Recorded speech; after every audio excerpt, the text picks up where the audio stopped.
Very few things keep me up at night. Mother Africa keeps me up at night. Africa is a continent of breathtaking diversity, a kaleidoscope of over 2,000 languages, and countless cultural traditions. But let me paint a picture for you. Imagine walking into a bustling market in West Africa, a place filled with colorful fabrics. The scent of spices fills the air, the hum of voices in dozens of different dialects, different languages. Each voice tells a unique story, and together they weave this rich tapestry of our continent. Yet, this beauty also brings about challenges. How can we unite as one when our words, our traditions, and histories are so different? That's what we are diving into today. Welcome to the Serengeti Synergy. I'm your host, and today we are exploring the role of language and culture in shaping or sometimes hindering Pan-African unity. Let's dive in. The sheer magnitude of Africa's linguistic diversity presents both beauty and challenges. With over 2,000 languages spoken across 54 countries, communication and unity can be very difficult. This diversity also made the continent vulnerable to linguistic colonization. The story of Professor provides a striking example of how language became a battlefield in the struggle against colonialism and its lingering effects. In 1977, Ngũgĩ co-wrote and staged a play called Gahika Deda, I Will Marry When I Want, in his native Kikuyu language. The play, performed by local villagers, criticized post-colonial inequalities in Kenya. Despite Kenya's independence, the government's reaction revealed the enduring colonial mindset. Ngũgĩ was shortly arrested and imprisoned without trial for nearly an year.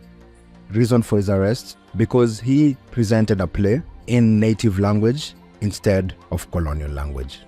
This incident highlights how colonial power used language as a tool of domination.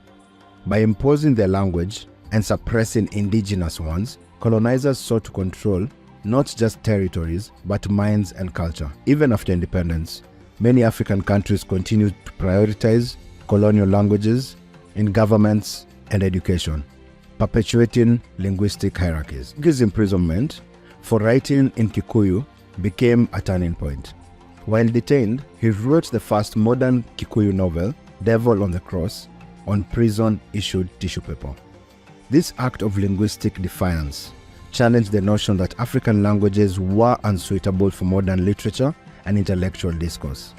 The colonial legacy of language continues to impact Africa today. Many countries use European languages as official languages, with indigenous languages as marginalized. The linguistic hierarchy can exclude millions of full participation in education, politics, and economy. However, Ngũgĩ's story also shows how language can be a powerful tool of resistance. By choosing to write in Kikuyu, he reclaimed his cultural identity and challenged the dominance of English in African literature. His work inspired many to see the value and power of indigenous African languages. As we consider the challenges of diversity in Africa, we must recognize the ongoing struggle to decolonize language and culture. The continent's linguistic richness, once exploited by colonizers, can be a source of strength and unity if properly embraced and supported. Now let me paint another picture. Imagine a farmer in Bali trying to trade with a merchant in Ghana. The farmer speaks Bambara, while the merchant speaks Twi. Their only shared language, perhaps French, which is a colonial language. Neither of the traders feel very comfortable speaking in French. This is the reality of many Africans today. Colonial languages such as French, English, and Portuguese dominate our schools, our governments, and trade. While they serve as bridges for communication across borders, they also act as gatekeepers, sidelining over 2,000 indigenous languages that embody the souls and identity of millions and billions of Africans. This marginalization is not only cultural but also economic. Entire communities are excluded from education systems, excluded from political discourse, and also excluded from opportunities of trade simply because their languages are regarded as lesser or unofficial. As a result, they are compelled to learn colonial languages in order to fit in. Imagine the wealth of knowledge and potential lost when a farmer, an entrepreneur, or a student cannot fully participate because the language of their heart is not the language of the system. Take colonial history as an example. Borders were drawn without regard to the languages and cultures of the people. Communities that spoke the same language were separated by lines that they could not see. And those with no shared history were lumped together and forced to be neighbors, therefore becoming one. Today, this means our neighbors often rarely speak the same languages as us, which makes collaboration harder. And what's the impact on trade, you might ask? It's quite significant. As we discussed in the previous episode, if you consider the Africa Continental Free Trade Area, which is a groundbreaking initiative with immense promise for economic integration, social integration, and African unity, language barrier was identified as a major factor that slows down the progress of the AfCFTA. When contracts are written in English or French, traders from regions where these are not commonly spoken often require translators or legal advisors to interpret them. This not only adds cost but also increases the risk of miscommunication, not leaving behind the time factor that comes into play. Beyond contracts, consider trade documentation and logistics.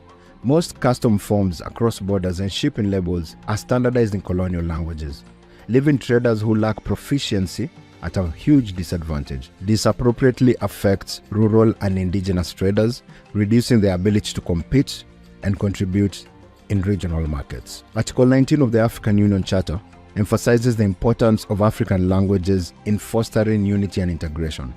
It calls for member states to promote using indigenous languages as a cornerstone of Pan-Africanism.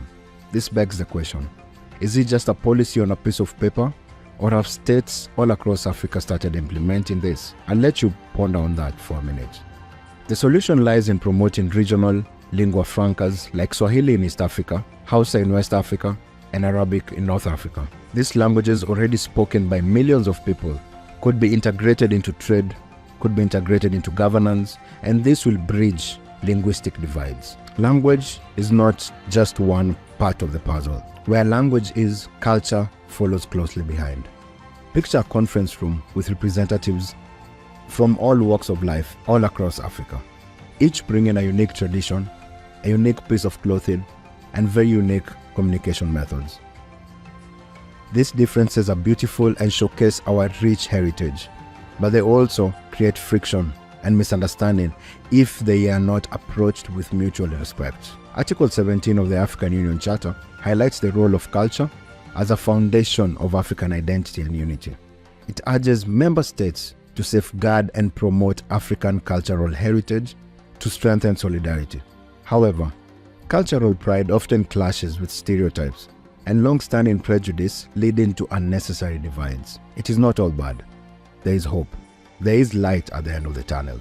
Initiatives like the All African Music Awards and the Pan-African Film Festival have proven that cultural exchange can bridge these divides.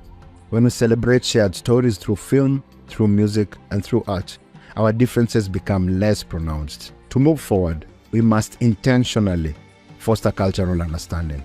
Imagine if school curricula all across the continent included lessons on different African cultures, or if the cross-cultural festivals became part of national calendars. Such efforts would align with the vision of the African Union and the vision of the African people to use culture as a tool for unity, not a tool for division. As we come to the end of the discussion, let's reflect on the road ahead. Africa's linguistic and cultural diversity enshrines in Article 17 and Article 19 of the African Union Charter. It is not just a challenge, it's an opportunity for growth. To overcome language barriers and cultural barriers of unity, a few things could be done. A suggestion would be to promote the regional lingua francas. Governments could integrate widely spoken African languages like Swahili into education systems, into trade agreements and diplomatic affairs. For example, the East African community has successfully promoted Swahili as a common language across its member states, facilitating smoother trade and diplomatic relations. Likewise, West African nations could leverage Hausa to bridge communication gaps in commerce and governance. Secondly, legal and trade documents should be made available in multiple regional languages to ensure inclusivity in economic participation. For every document of trade, for every document of agreement that is in English, that is in French, that is in Portuguese, let us have an equal translated copy that it is in native language and our local languages. Thirdly, schools play a big role in this.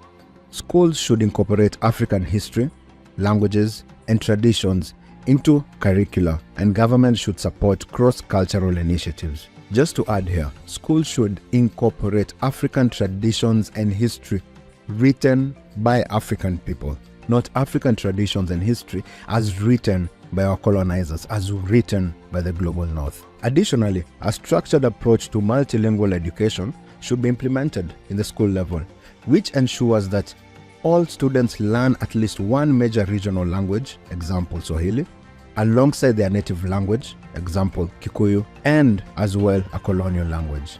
This would facilitate greater cross-border communication and understanding. Last but not least, the African Union-backed media outlets should promote multilingual content to enhance cross-border communication and shared understanding. Furthermore, initiatives should be introduced to document and preserve African heritage, ensuring that cultural narratives, oral traditions, and indigenous knowledge systems are safeguarded for future generations. So imagine a future where Swahili facilitates all trade deals between all East African countries. Hausa fosters communication in West Africa, and cultural festivals celebrate our shared heritage from north to south, from east to west. This is the Africa we can build together, but it will require intentional action. Now, I'd love to hear from you. What steps do you think we should take to overcome these barriers? Share your thoughts, share your ideas and experiences. I am eager to keep this conversation going. Thank you for tuning in to the Serengeti Synergy. As always, let's continue to celebrate our diversity. Let's continue to embrace our diversity.